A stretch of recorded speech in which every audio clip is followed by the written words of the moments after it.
जी guys, good evening. कैसे हैं आप सब? होप आप सब बहुत अच्छे होंगे। मैं बता दूं, मैं भी बहुत अच्छा हूं। तो इससे पहले वाले सेशन में आपने क्या पढ़ा? पूरा कॉन्सेप्ट नंबर 2 पढ़ा हम लोगों ने, जिसमें हमने सॉल्वेंसी रेशियो के चारों रेशियो सारे के सारे डिस्कस करे विद क्वेश्चन। मैंने उसमें कोई भी क्वेश्चन ज्यादा नहीं छोड़ा।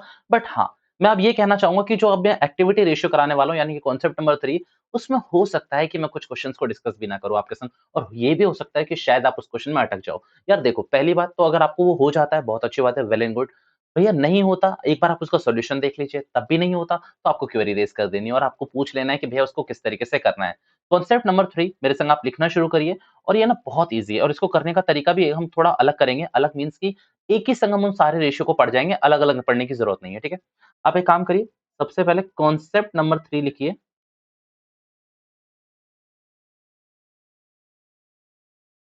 एक्टिविटी रेशियो, प्लीज़ ब्रैकेट में लिख के रखिए टर्नओवर रेशियो, एक ही बात है, एक्टिविटी और टर्नओवर रेशियो। देखो यार, एक्टिविटी और टर्नओवर की बात हो रही है ना, तो याद रखना यहाँ पर सेल्स से बहुत लिंक होगा। सेल्स, और यहाँ एक बात और मैं बोल दूं, सेल्स से ज्यादा यहाँ पर लिंक होगा आपका सीओजीएस से। भैया ये सीओजीएस है क्या? Cost of goods sold. मैं सारी बातें आपके साथ करूंगा। एक काम करते हैं, पहले आप बिना किसी संकोच के ना फॉर्मूले उतारना शुरू करें मेरे साथ, ठीक है? पहले एक बार हम उतार लेते हैं फॉर्मूले, फिर हम डिस्कस करेंगे, ठीक है? आई बिलीव आ जाना चाहिए इतने में। चलिए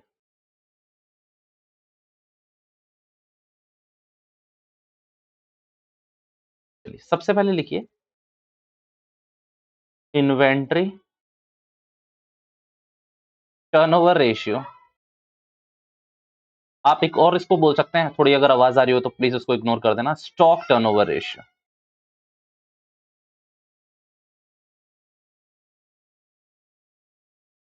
inventory turnover ratio, stock turnover ratio, ये रेशियो लिखा आपने। इसका फॉर्मूला भी लिखते चलिए मेरे संग संग।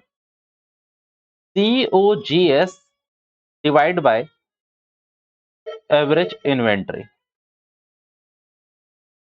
मुझे आप एक मिनट दीजिए, मैं करता हूं आपको कनेक्ट।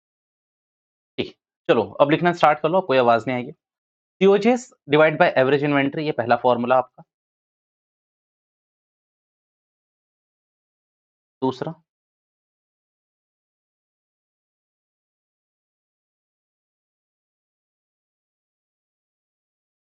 डेटर टर्नओवर रेशियो और trade receivable turnover ratio.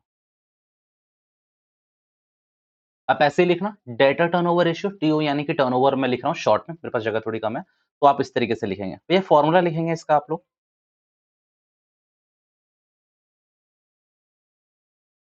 Credit sale average debtor. अच्छा, अभी कोई डाउट भी आ रहा है ना, तो please just keep in your mind. आप अभी लिखते रहें बस अभी मेरे संग, ठीक है? क्रेडिटर टर्नओवर रेशियो और trade creditor turnover ratio, formula इसका भी लिख लीजिए। Credit purchase divide by average creditor, average creditor. Last वाला लिखिए, ब्लू सही रहेगा, तो हो चुका। लास्ट वाला, वर्किंग कैपिटल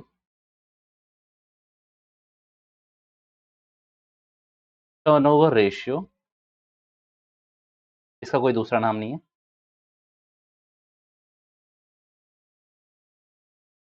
सीओजीएस या फिर revenue from operation divide by working capital. भैया ये चार फॉर्मूले हैं, चार फॉर्मूले क्या, चार रेशियो हैं जो अपने को पढ़ने हैं। मैंने आपके सामने लिख दिए हैं, तसल्ली पूर्वक पहले इनको उतार लो, पहले इनको उतार लो। भैया ये रेशियो सच में बहुत आसान है। इसमें ना सिर्फ एक या दो पॉइंट आई मस्ट से कि भैया बहुत कंफ्यूजिंग है। कंफ्यूजिंग यानी कि उसमें मजा आता है करने में, हमें भी आएगा, आपको भी आएगा। उसमें मीन्स आपको कुछ लगेगा कि यार आपने कुछ नया सीखा है। और वो पता है, मैं कहता हूँ 11th से भी रिलेटेड है। मैं 11th में भी पढ़ाता हूँ वो सेम कॉन्सेप्ट बच्चों को, मतलब कॉस्ट से सेल पे कैसे जाया जाता है, सेल से कॉस्ट पे कैसे आया जाता है। ये बात आपको अभी समझ आएगी, अभी आप समझो। भैया पहले है inventory turnover ratio, debtor turnover ratio, creditor turnover ratio, working capital turnover ratio. सब में टर्नओवर है, एक्टिविटी रेशियो या फिर परफॉर्मेंस रेशियो इसका, और आप कह सकते हैं नाम है, मतलब एक ही राम, श्याम, घनश्याम तीनों एक ही भगवान के नाम, तो वही आप ऐसा लगा सकते हैं। भैया क्या-क्या है बता दीजिए? Activity ratio, turnover ratio, performance ratio, 3 ratio हैं। 3 रेशियो में आपको 3 नाम हैं और 4 रेशियो हैं। चारों रेशियो में अब एक-एक करके मैं बोलता हूँ। सबसे पहले इन्वेंटरी टर्नओवर रेशियो का फॉर्मूला है सीओजीएस। चलो इसी पे फोकस करते हैं पहले। COGS divide by average inventory. क्या फॉर्मूला है? COGS divide by average inventory. भैया हमें ना सीओजीएस की फुल फॉर्म नहीं पता, तो क्या आप प्लीज हमारे लिए एक बार लिख सकते हैं? मैंने कहा बिल्कुल लिख सकता हूं मैं। इतने प्यार से मांगोगे तो मैं कुछ भी दे दूंगा। Cost of goods sold. Cost of goods sold, ठीक है। भैया अब एक बात समझना, भैया सीओजीएस होता क्या है? देखिए आप एक बात समझिए कि मान लीजिए मैंने कोई सेल करी, मैंने एक पेन बेचा 1000 रुपए का। कितने रुपए का? 1000 रुपए का, और ये मेरी सेल है। अगर मैं ये कहता हूँ कि मैंने कोई पेन बेचा 1000 रुपए का, तो यहाँ पर जो समझदार बंदा होगा वो एक बात समझ जाएगा। ये जो 1000 रुपए है ना, ये सिर्फ 1000 रुपए नहीं है। ये 1000 रुपए कॉस्ट प्लस प्रॉफिट है। यानी कि अगर भैया इस अगर धंधा कर रहे हैं, तो आई मस्ट से कि ये पेन 800 रुपए का होगा और 200 रुपए का मैंने प्रॉफिट कमाया होगा। ये मैं कुछ ऐसा कहता हूँ। मीन्स मैं एक लाइन में बताता हूँ। सेल में हमेशा प्रॉफिट आपका इंक्लूडेड होता है। सेल में हमेशा प्रॉफिट आपका इंक्लूडेड होता है। जैसे कि अब मान लीजिए ये मैं ईयरबड लेने गया, ठीक है? ये मेरे को उसने 200 रुपए का दिया। अब ये 200 रुपए का दिया, दैट मीन्स ये उसकी मेरे लिए तो ये कॉस्ट हो गई 200 रुपए। बट फॉर श्योर अगर मैं सामने वाले की बात करूँ, तो ये 200 रुपए उसका सेल प्राइस है और इस पे उसने कुछ ना कुछ प्रॉफिट भी कमाया होगा, और प्रॉफिट हमेशा कॉस्ट के ऊपर कमाया जाता है। तो मैं ये कहूँगा कि मान लीजिए उसने या तो 160, 170, 180 रुपए, मान लीजिए 180 रुपए का उसने खरीदा और 200 रुपए में मुझे बेचा, तो दैट मीन्स 20 रुपए का उसने क्या कमाया? प्रॉफिट कमाया। मीन्स अगर मैं बोलूँ आपसे सेल का क्या फॉर्मूला होता है? तो सेल का एक बहुत सिंपल सा फॉर्मूला होता है, कॉस्ट प्लस प्रॉफिट। भैया माइनस लॉस कर लें, भैया कोई भी धंधा ना लॉस के लिए नहीं होता। हमेशा किसी भी धंधे को स्टार्ट करने का मतलब होता है या तो जीरो प्रॉफिट या फिर प्रॉफिट। जीरो प्रॉफिट एनजीओ के केस में कह रहा हूं कि जिसका प्रॉफिट और लॉस से कुछ लेना देना नहीं होता, बट लॉस के लिए कोई भी धंधा नहीं करता। लॉस के लिए कोई भी धंधा नहीं करता। तो सेल का एक सिंपल फॉर्मूला है कॉस्ट प्लस प्रॉफिट। तो यहां पर मैं कहूं कि यहां पर आपको कंपनीज एक्ट में सेल को ऐसे नहीं बोला जाता डायरेक्टली सेल, यहां पर बोला जाता है रेवेन्यू फ्रॉम ऑपरेशन, यानी कि सेल्स ही हुआ।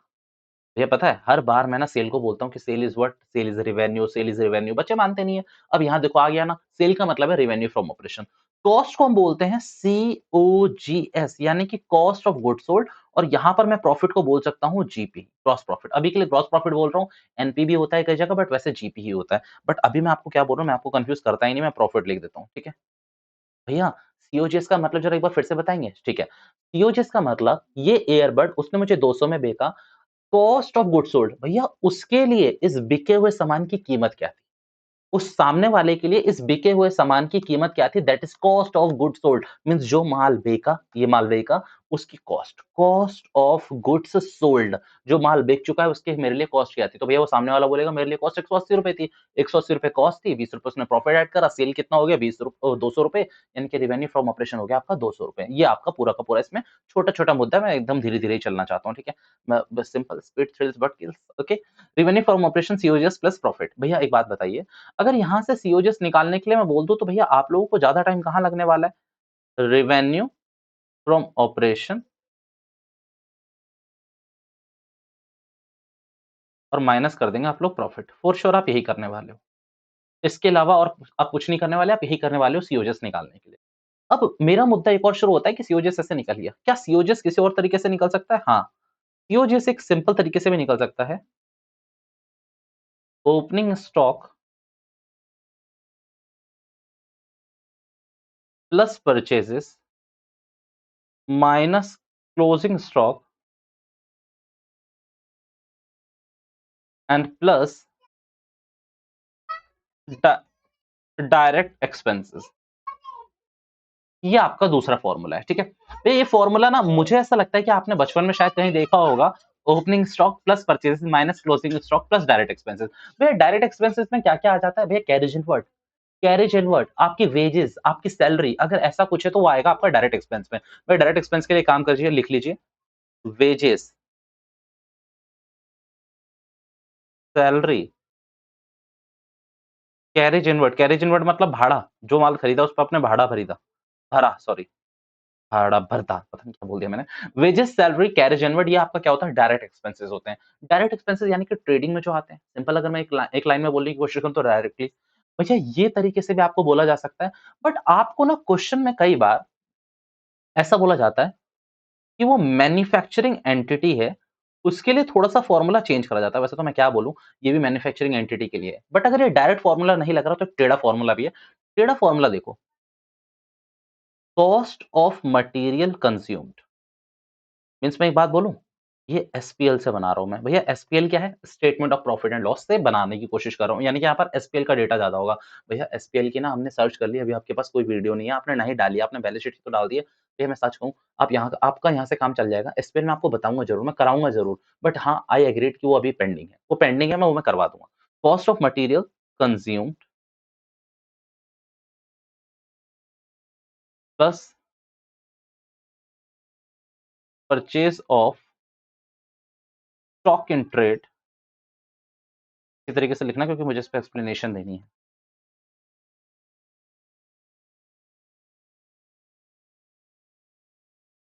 प्लस चेंजेस इन इन्वेंटरीज, और इन्वेंटरीज के नीचे लिखेंगे आप लोग, ऐसे ही करके मीन्स एरो डाल करके 3 लिखेंगे। Stock in trade, finished good, और लास्ट में आप लिखेंगे stock in trade, finished good और डब्ल्यूआईपी। ठीक है, प्लस ये क्या लिख रहा हूँ, डायरेक्ट एक्सपेंसेस। ठीक है, अभी आप लिख लीजिए, काम करिए, लिखो, इतना तो लिखो तुम लोग।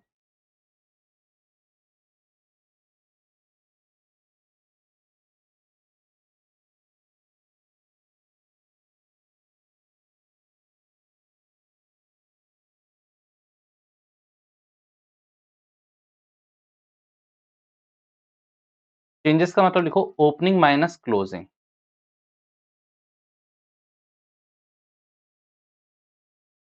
अगर रिजल्ट पॉजिटिव है तो ये आपको ऐड करना है, और रिजल्ट अगर आप नेगेटिव है तो ये आपको सब्ट्रैक्ट करना है। मैं दोनों के सबके मतलब समझाऊंगा, आप अभी लिखो तो सही। कथा तो लिखो, कथा को समझते हैं ना अभी, ठीक। भैया आपने क्या करा, सीओजीएस से कहानी शुरू करी, सीओजीएस के 2 फॉर्मूले लिखे आपने, ये वाले revenue from operation minus profit, ये हमें अच्छा लगा भैया। आपने भैया ये भी लिखा opening stock plus purchases minus closing stock plus direct expenses, हमें इससे भी कोई तकलीफ नहीं थी। भैया पर अभी इससे हमें तकलीफ है। इससे सच में भैया हमें तकलीफ है, क्योंकि ये हमने कभी नहीं पढ़ा, और सच में आपने नहीं भी पढ़ा होगा।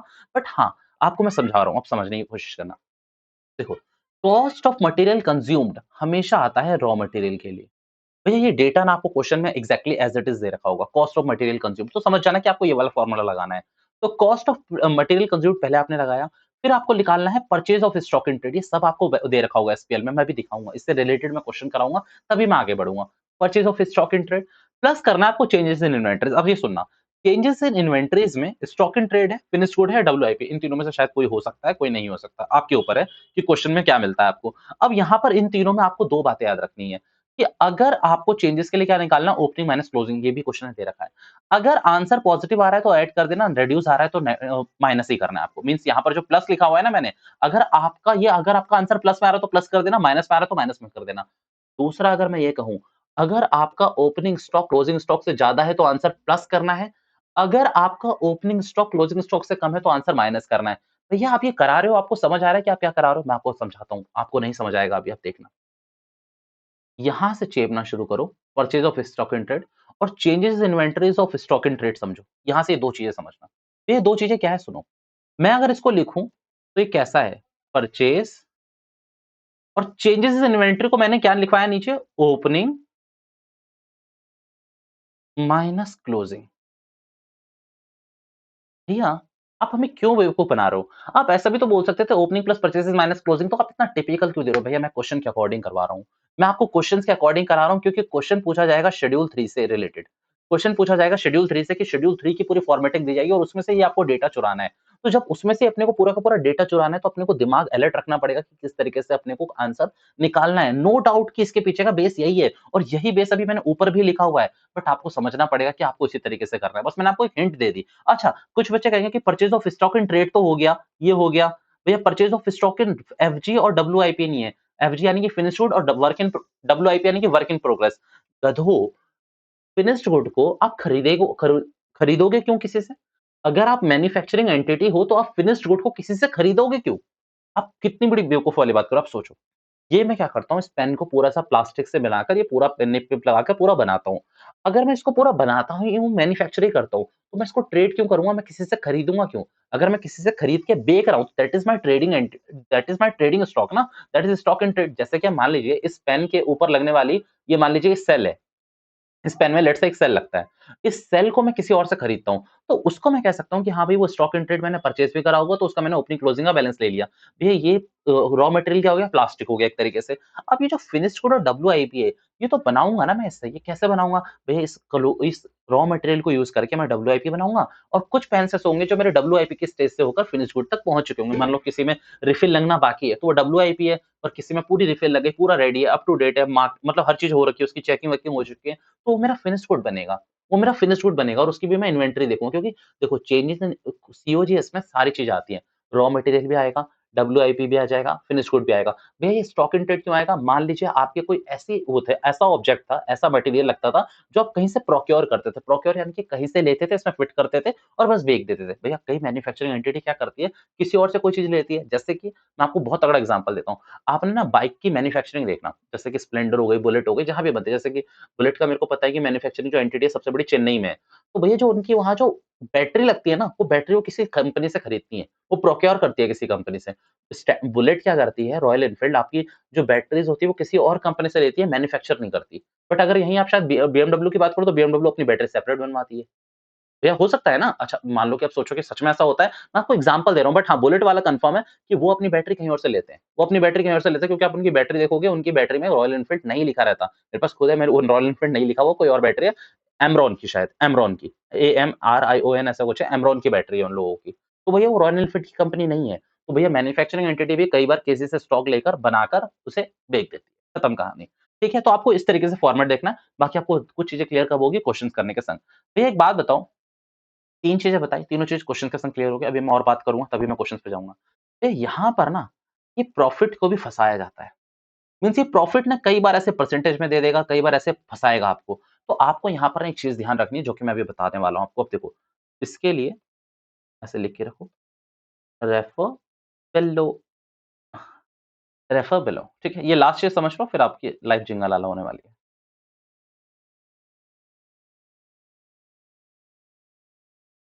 प्रॉफिट, रेफर वैल्यू वाला पोर्शन। अब लेट्स से मैंने आपसे बोला कि जो मेरी सेल थी, वो लेट्स से 2 लाख थी। कितनी थी? 2 लाख। और जो मेरा प्रॉफिट था, वो लेट्स से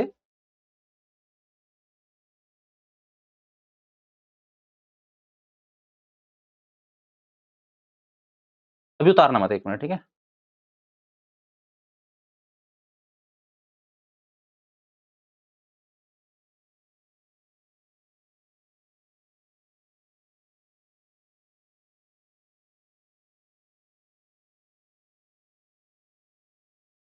चलिए, अब मैंने आपसे क्या बोला कि मेरी जो सेल थी वो 2 लाख थी, अब ये समझना ये इम्पोर्टेंट है, हाँ। ये नहीं आएगा तो आगे अटकेगी चीज़ें, 2-3 चीज़ें मुझे बतानी है प्लीज़, तो ये समझ लो। सेल मान लीजिए मेरा 2 लाख रुपए था, प्रॉफिट मेरा 25% ऑन कॉस्ट था। अब आपसे कोई बंदा पूछ दे प्रॉफिट बता, तो आप तो क्या कहोगे कि यार ये तो इसने सही अटका दिया मेरे को। इसने मेरे को सही अटका दिया, तो मैं इसमें ना लॉन्ग बताने की पोज़ीशन में नहीं हूँ कि मैं आपको पूरा बताऊँ कि कैसे क्राइटेरिया होता है। क्योंकि मैं अगर 11th में होते आप लोग तो पूरा प्रूफ भी दिखाता मैं और मैं आपको शायद वीडियो में आपको डिस्क्रिप्शन में दे दूँ। डिस्क्रिप्शन में दे दूँ, अगर डिस्क्रिप्शन में मिल जाए तो समझ जाना कि भैया को मिल गई वो वीडियो, नहीं मिली तो समझ लेना मेरे को नहीं मिली है। अब यहाँ पर समझो, ये प्रॉफिट निकालने के लिए अपने को क्या करना है ना, एक बहुत सिंपल सा दिमाग लगाना है। 25% ऑफ कॉस्ट है। अच्छा पता है, एक और चीज़ बता ही देता हूँ तुम लोगों को ना, ये गधे पता है क्या बोलेंगे? अरे! ये क्या बात हुई भैया ये लो, 2 लाख ना उतारना नहीं, 25% अब इसमें पता नहीं भैया क्या हीरो बन रहा है, 50,000 आंसर आ रहा है। भैया पता नहीं इसमें क्या हीरो बन रहा है। अरे गधो! ये सेल है और जो प्रॉफिट दे रखा है वो कॉस्ट पे दे रखा है। तो सेल और कॉस्ट एक ही होती है क्या? अभी आपको कॉस्ट निकालनी पड़ेगी, उसका 25% निकालना पड़ेगा आपको। समझ रहे हो मेरी बात को? अलग-अलग चीज़ें हैं ये दोनों। तो ये दोनों चीज़ों को भी अलग-अलग मैं दिखाता हूँ देखो। कुछ भी सोचते हो तुम लोग ना। भैया हमने नहीं सोचा था, आपने सोचा था। ओके, अब मान लो कि प्रॉफिट दे रखा है आपको 25% ऑन कॉस्ट। क्या मैं इसको बोलूँ कि ये 25/100 भी लिख सकता हूँ मैं इसको? भैया आप बोल सकते हो, कोई दिक्कत नहीं है। भैया क्या मैं बोलूँ आप इसे 1/4 भी बोल सकते हो? भैया बोल सकते हो, कोई दिक्कत नहीं है। तो कोई दिक्कत नहीं है, 1/4 बोल सकते हैं। अब यहाँ ध्यान से सुनना, यहाँ पर ना सिंपल लॉजिक है। 1/4 ऑफ अगर कॉस्ट है, तो 1/4 ऑफ कॉस्ट है और आपको सेल पे निकालना है, तो आपको ज़्यादा कुछ नहीं करना, 1 4 + 1 ऑफ सेल कर देना है। मीन्स आपको डिनोमिनेटर में +1 कर देना है। आपको डिनोमिनेटर में क्या करना है? +1 कर देना है और आपका आंसर अब एकदम टनाटन ठीक आएगा। मैं दिखा देता हूँ आपको, अभी देखो। जैसे यहाँ 1/4 ऑफ कॉस्ट है, तो मैंने डिनोमिनेटर में 4 + 1 कर दिया, तो दैट मीन्स 1/5 ऑफ सेल हो गया। ये प्रॉफिट है ना? प्रॉफिट लिख लो।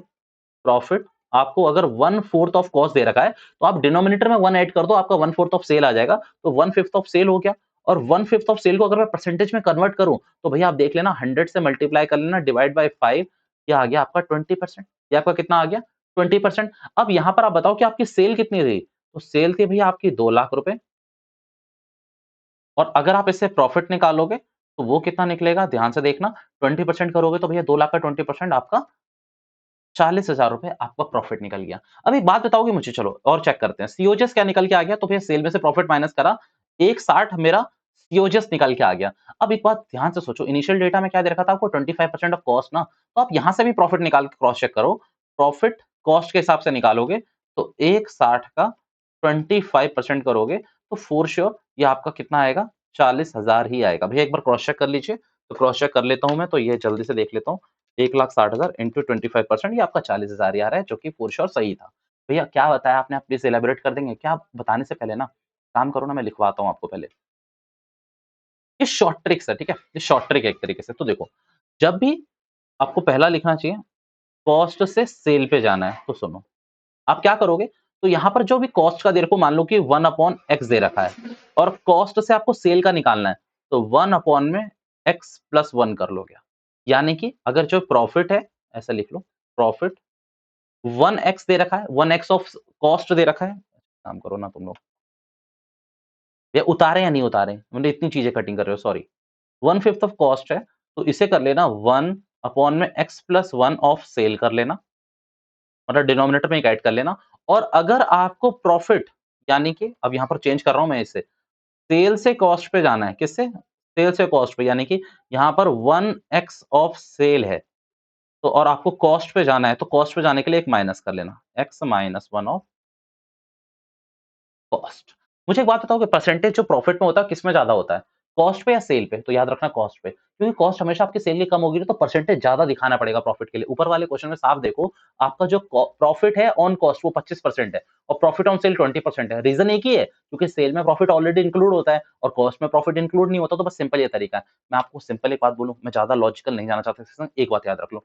अगर मेरे को क्वेश्चन में प्रॉफिट का डेटा दे रखा है और ऊपर सेल बता रखी है, तो 2 चांसेस हो सकते हैं, या तो प्रॉफिट ऑन सेल ही है, तो बहुत भाई कोई गलत बात नहीं है। 2 लाख का जैसे अभी 25% कर रहे थे, 50,000 निकल जाता। बट क्वेश्चन एक्सप्लिसिटली यही बोल रहा है कि जो 25% है वो कॉस्ट का है, तो भैया मेरे को कॉस्ट निकालनी पड़ेगी।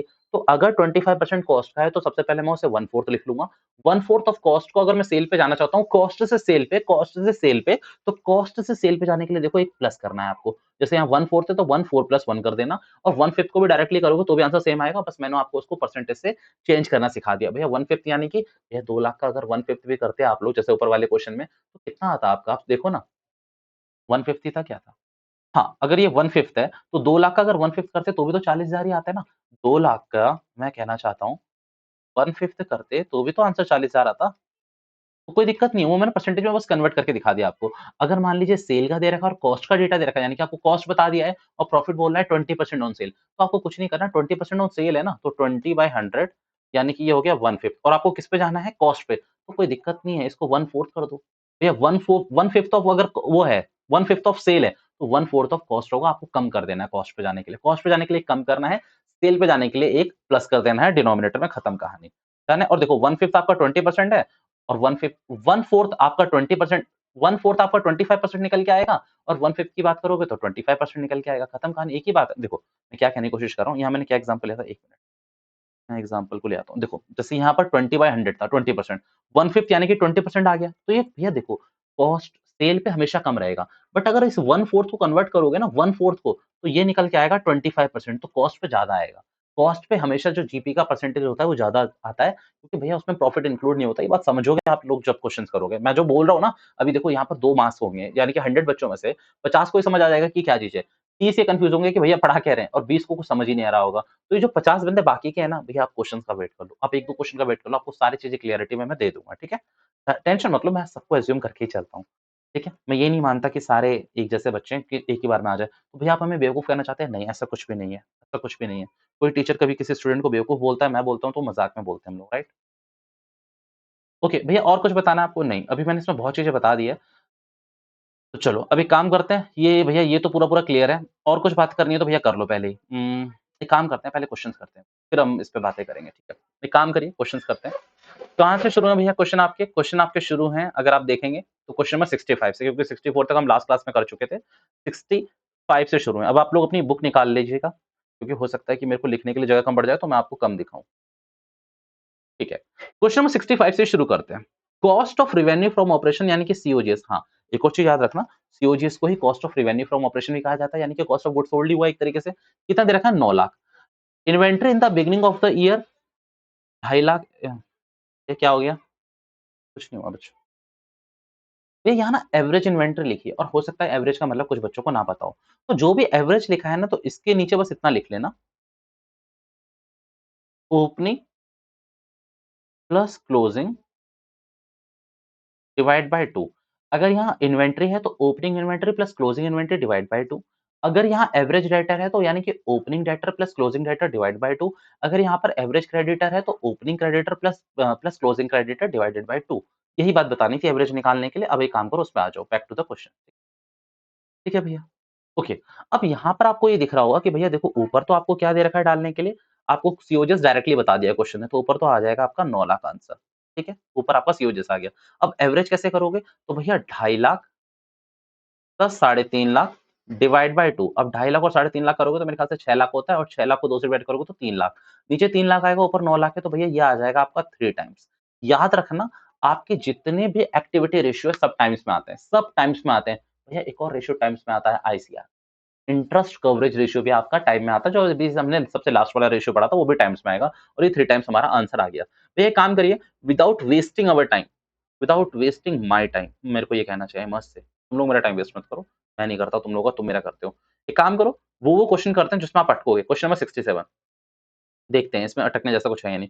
ओपनिंग इन्वेंटरी 50,000, परचेजेस 390 के हैं, रेवेन्यू फ्रॉम ऑपरेशन यानी कि नेट सेल्स आपको दे रखा है 6 लाख, ग्रॉस प्रॉफिट आपको दे रखा है 30%। अब ध्यान ध्यान से सुनना, ये देखो, तो आपको सेल्स बता दिया एक तरीके से, कितनी? 6 लाख। और इसमें से अगर आप जीपी माइनस कर दो, तो भैया क्या निकल के आ जाएगा आपका? सीओजीएस निकल के आ जाएगा आपका। सुनना, ये क्वेश्चन अच्छा है। सीओजीएस निकल के आ जाएगा। भैया एक बात बताओ, यहाँ पर जीपी 30% है, ना कॉस्ट बोला है ना सेल बोला है, तो किस पे अज़्यूम करेंगे? सेल पे। अगर जीपी के बगल में कुछ नहीं बोला हो, तो हमेशा वी विल अज़्यूम कि जीपी ऑन सेल दे रखा है, जीपी ऑन सेल दे रखा है। अगर क्वेश्चन में कुछ नहीं बोला, तो हम हमेशा क्या इमेजिन करेंगे? जीपी ऑन सेल दे रखा है। तो 30% इसका निकालोगे तो मेरे ख्याल से 1,80,000, 6 लाख का 30% 1,80,000, 1,80,000 को माइनस करोगे तो ये आ गया आपका 4,20,000। तो भैया ऊपर रखने के लिए तो आपके पास 4,20 आ गया। अब नीचे के लिए फॉर्मूला क्या है? Opening inventory plus closing inventory divided by 2। अगर आप ध्यान से देखोगे तो ओपनिंग इन्वेंटरी 50,000 है, but where is the closing inventory? तो क्लोजिंग इन्वेंटरी 1 मिनट में निकाल के दिखाता हूँ। सीओजीएस का एक फॉर्मूला लिखवाया था तुम लोगों को, opening plus purchases minus closing. भैया प्लस डायरेक्ट एक्सपेंस भी लिखाया था, बट अगर क्वेश्चन में डायरेक्ट एक्सपेंस नहीं है तो इग्नोर दैम, इग्नोर दैट। तो भैया यहाँ पर सीओजीएस कितना निकल के आया है आपका? देखो 4,20, तो यहाँ पर 4,20 लिख रहा हूँ मैं। ठीक है, ओपनिंग इन्वेंटरी कितनी है? 50,000। भैया परचेसेस बता रखे क्वेश्चन ने? हाँ जी, 390 माइनस क्लोजिंग। तो एक काम करते हैं, क्लोजिंग को उधर पॉजिटिव भेज देते हैं। 390 और 50, तो ये तो 440 हो रहा है ना? और 440 में 420 माइनस करेंगे तो क्लोजिंग इन्वेंटरी मेरे ख्याल से तो 20,000 आ रही है। अब आप बताओ आपके हिसाब से क्या आ रही है? भई हमारे हिसाब से भी यही आ रही है, और यहाँ पर 420 है। अब कैसे करोगे बताओ जल्दी से? तो भैया 50 प्लस 20 यानी कि 70,000, और 70,000 डिवाइड बाय 2 करोगे तो ये 35,000 आ जाएगा। भैया ऊपर मैंने सीओजीएस लिखा हुआ है 420, तो अगर इसको करोगे डायरेक्टली, तो एक बार मान लो ये 70 था तो 6 टाइम्स में आता, तो ये 35 है तो 12 टाइम्स में जाएगा, खत्म कहानी। भैया क्या करा? कुछ नहीं, कैलकुलेशन करिए, आप कर लेना, ठीक है? 12 टाइम्स आपका। भैया इसमें 2 तो फ़ॉर्मूले दिख गए। अगर आपका क्लोजिंग इन्वेंटरी मिस है तो भी आप इस फ़ॉर्मूले से निकाल सकते हो, और सीओजीएस तो कैसे निकालते हो आपको पता चल गया। और तीसरी चीज़ क्या पता चली? अगर जीपी के बगल में कुछ नहीं बोल रखा तो जीपी ऑन सेल्स है वो, ठीक है? ये ठीक है, और बताओ? सब बढ़िया? ओके, मैं अब क्वेश्चन ढूँढने दो, तुम लोग बकवास मत करो। क्वेश्चन नंबर 68 देख लेते हैं जल्दी से। भैया इसमें ओपनिंग इन्वेंटरी भी बोली हुई है, क्लोजिंग इन्वेंटरी भी बोली हुई है। तो ठीक है, नीचे का पोर्शन तो आ गया मेरे ख्याल से 31 क्योंकि 2 लाख प्लस 60,000 260 डिवाइड बाय 2 या डिवाइड बाय 2 कह रहा हूँ, डिवाइड बाय 2 यानी कि 31 आ जाएगा आपका, ठीक है। अब ऊपर देखते हैं, तो भैया ऊपर के लिए तो सीओजीएस निकालना है, सीओजीएस निकालने का सिंपल फॉर्मूला होता है, भैया opening inventory plus purchases minus closing inventory. But यहाँ पर क्या दे रखे हैं आपको, आपको 2-3 एक्सपेंसेस भी दे रखे हैं। अब यहाँ पर सुनना, फ्रेट आउटवर्ड कभी भी आपका डायरेक्ट नहीं होता। ये कैरेज आउटवर्ड कभी भी कैरेज आउटवर्ड फ्रेट आउटवर्ड कभी भी आपका डायरेक्ट एक्सपेंस नहीं होता है, पीएनएल से चार्ज होता है। तो भैया कैरेज इनवर्ट लेना है आपको। तो क्या करोगे आप, 2 लाख प्लस 4,60,000 यानी कि 6,60,000, फिर आप ये 20,000 ऐड करोगे तो यानी कि 6,80,000, 6,80,000 माइनस 60,000 यानी कि 6,20,000। सही है? 6,20,000। अच्छा सॉरी, सॉरी वेजेस तो नहीं लिए ना अपन। ये देखो, ये मैंने ये काटा था, वेजेस तो लेना पड़ेगा ना, तो ये 30,000 लोगे और तभी 13 पंचे को आएगा भी, ठीक है। तो ये ऊपर आ गया 650 और पीछे 13, तो भैया 65 डिवाइड बाय 13, एक बार क्रॉस चेक करने में 5 टाइम्स। भैया दोबारा से बता दीजिए प्लीज़, कन्फ्यूज़ हो गए? ये कन्फ्यूज़ मत होइए। इधर देखो पहले तो, नालायकों इधर देखो, इधर मेरी तरफ देखो, इधर हाँ, राइट।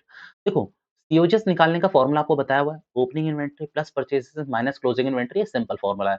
बट अगर कुछ डायरेक्ट एक्सपेंसेस दे रखे हैं जैसे कि वेजेस, सैलरी, कैरेज इनवर्ट, तो वो आपको करना पड़ेगा। बट यहाँ पर फ्रेश आउटवर्ड को प्लीज़ तवज्जो मत देना, ये बेकार की चीज़ें हैं। तो यहाँ पर मैंने क्या करा, पहले इन 2 को ऐड करा, ओपनिंग इन्वेंटरी प्लस परचेज़ेज़ यानी कि 660 आया, फिर मैंने कैरेज इनवर्ट आउट ऐड करा, 680 आया, फिर मैंने इसमें से माइनस कर दिया क्लोजिंग इन्वेंटरी, तो 680 माइनस 60 करा तो मैंने 620 आ गया। और 620 में जब मैं वेजेस ऐड करूँगा तो 650 ही आएगा और 650 को मैंने यूज़ करके और 31 तो मैंने नीचे लिख ही दिया था डिवाइड बाय 2 करके, यानी कि ओपनिंग प्लस क्लोजिंग कर डिवाइड बाय 2 करके, तो मेरा 5 टाइम्स इसमें आंसर आ गया। तो ये मस्त क्वेश्चन है ना? दिमाग लगाना पड़ रहा है ना? कि भैया दिमाग तो लगाना पड़ रहा है। क्वेश्चन नंबर 60 आप लोग खुद कर सकते हैं। ये पक्का? पक्का। क्वेश्चन नंबर 70 आप खुद कर सकते हैं, वहाँ पे ग्रॉस लॉस दे रखा है। I just want to know कि आप क्या करते हो? तो रिवेन्यू फ्रॉम ऑपरेशन में आप क्या करोगे? ग्रॉस लॉस को ऐड कर दोगे। ग्रॉस लॉस को ऐड कर दोगे। भैया ध्यान से सुनना इस वाले क्वेश्चन को, चलो करवाते हैं। करवाए हुए हैं कहाँ? हाँ, करवाए हुए हैं। देखो ये देखो।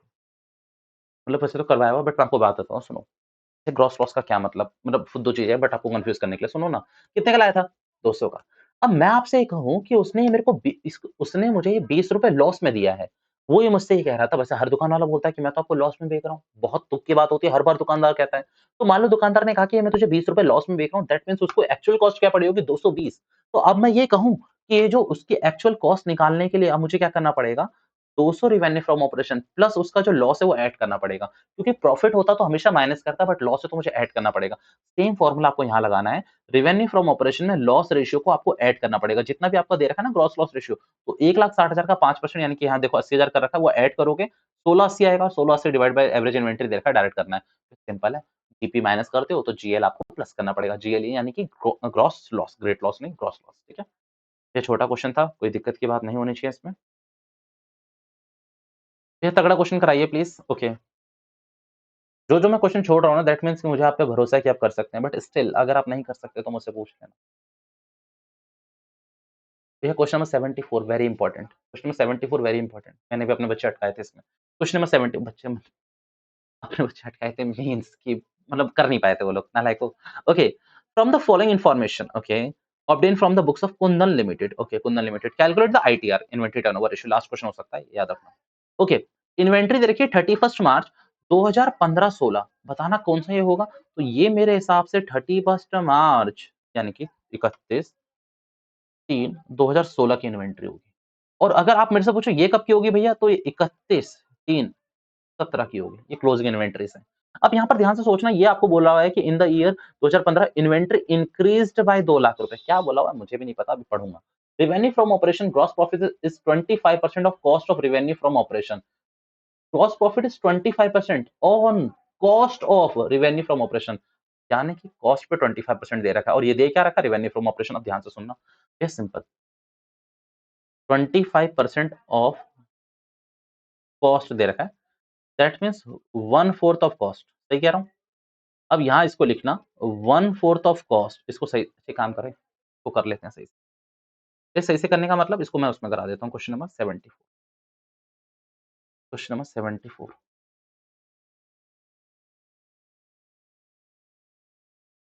हुँ, gross profit 25% on cost, that is 1/4 of cost. GP. GP के लिए लिखो 1/4 ऑफ कॉस्ट, और कॉस्ट से सेल पे जाने के लिए दोबारा से कॉस्ट पे सेल पे जाने के लिए आपको एक ऐड करना पड़ता है, 1 ऐड करना पड़ता है। ये देखो, कॉस्ट से सेल पे जाने के लिए आपको डिनोमिनेटर में एक ऐड करना पड़ता है, तो आप क्या करोगे? 1 4 + 1 ऑफ सेल। तो मैं ये बोलूँ कि GP is equals to 1/5 of sale. अगर 1/5 से डायरेक्टली काम चला सकते हो तो बढ़िया बात है भैया, वरना इसको 20 के नाम यानी कि 100 से मल्टीप्लाई करोगे तो 20 ही है, 20% आ गया। अब एक बात बताओ, मेरे को इस साल यानी कि 31 मार्च 2016 वाला ईयर बताओ सबसे पहले। तो इसमें अगर आप देखोगे तो भैया आपका रेवेन्यू फ्रॉम ऑपरेशन है कितना? 50 लाख। चलिए, तो इसका पहले जीपी निकालते हैं। 50 लाख इंटू 20%, यानी कि मैं कहूँ 10 लाख। तो सीओजीएस कितना निकल के आ गया? तो 50 माइनस 10, 50 लाख माइनस 10। अच्छा, तुम लोग पूरा लिखना थे, लाइक तुम लोग भी मतलब लिखोगे नहीं। तो 50 लाख माइनस 10 लाख कितना हो गया ये? 40 लाख। भैया फॉर्मूला लगाना आईटीआर का, इन्वेंटरी टर्नओवर रेशियो का फॉर्मूला। तो फॉर्मूला बहुत क्लियर होता है, सीओजीएस डिवाइड बाय एवरेज, यही होता है फॉर्मूला। तो सीओजीएस कितना निकल के आ गया? 40। अब एवरेज की बात कर लेते हैं। अब यहाँ पर देखो 2015-16 में ये कह रहा है इन्वेंटरी इंक्रीज बाय 2 लाख रुपए, ऐसा कुछ क्वेश्चन कहने की कोशिश कर रहा है। तो अब एक बात समझो, मैं कह रहा हूँ कि 2015-16 में इन्वेंटरी इंक्रीज हो गई 2 लाख से, तो किससे इंक्रीज हो गई? ओपनिंग इन्वेंटरी से। तो मैं ये कहूँ कि ये जो 7 लाख है ये इंक्रीजिंग 2000 है, मीन्स ये कुछ क्वेश्चन ऐसा कहना, मीन्स क्वेश्चन कुछ ऐसा कहना चाहता है, ये जो क्लोजिंग है ना, ये बढ़ गई है 2 लाख, किससे? यानी कि यहाँ मैं लिखूँ ओपनिंग और यहाँ मैं प्लस लिख दूँ 2 लाख। तो ये कुछ गलत नहीं होगा, क्योंकि देखो ओपनिंग से 2 लाख बढ़ गई है तभी क्लोजिंग आई होगी, और क्लोजिंग यहाँ पर मेरे को 7 लाख दे रखा है और ओपनिंग मुझे पता नहीं है। तो अगर आप सिंपल देखोगे तो ये 7 लाख पे ये 2 लाख इधर आके क्या हो जाएगा? माइनस का 2 लाख, माइनस का 2 लाख, 2 लाख। तो ओपनिंग कितनी हो जाएगी आपकी? 5 लाख। ओपनिंग इसमें कितना आएगा आपका? 5 लाख। भैया दोबारा से बताता हूँ। ये यहाँ पर क्वेश्चन कह रहा है कि 2015-16 में इन्वेंटरी इंक्रीज हो गई 2 लाख से। तो दैट मीन्स कि ओपनिंग में बता रहा है ना चेंज, ओपनिंग में चेंज बता रहा है, क्योंकि ओपनिंग से 2 लाख बढ़ गई है। तो मैं कहूँ कि जो क्लोजिंग है ये ओपनिंग प्लस 2 लाख दे रखी है। Opening plus 2 lakh is equal to 7 lakh दे रखी है। तो इससे अगर आप ओपनिंग कैलकुलेट करोगे तो 5 लाख ही आएगा, पहली बात। भैया दूसरे वाले ईयर के लिए कंफ्यूज मत होना। दूसरे वाले ईयर के लिए ये वाला 7 लाख क्या बन जाएगा? ओपनिंग, और ये 17 लाख क्या रहेगा? क्लोजिंग। तो भैया इस ईयर के लिए कंफ्यूजिंग थी 2015-16 के लिए, तो ओपनिंग मैंने 5 लाख निकाल दिया है, और इस वाले ईयर के लिए आपको पता होना चाहिए कि ये आपका क्लोजिंग बनेगा, ये आपका ओपनिंग बनेगा, यानी कि मैं बोलूँ 17 + 7 डिवाइड बाय 2, यानी कि 24 डिवाइड बाय 2, यानी कि 12 लाख रुपए आएगा, ठीक है? उसको भी हम पूरा करेंगे, हटाते हैं पहले इसको, आओ।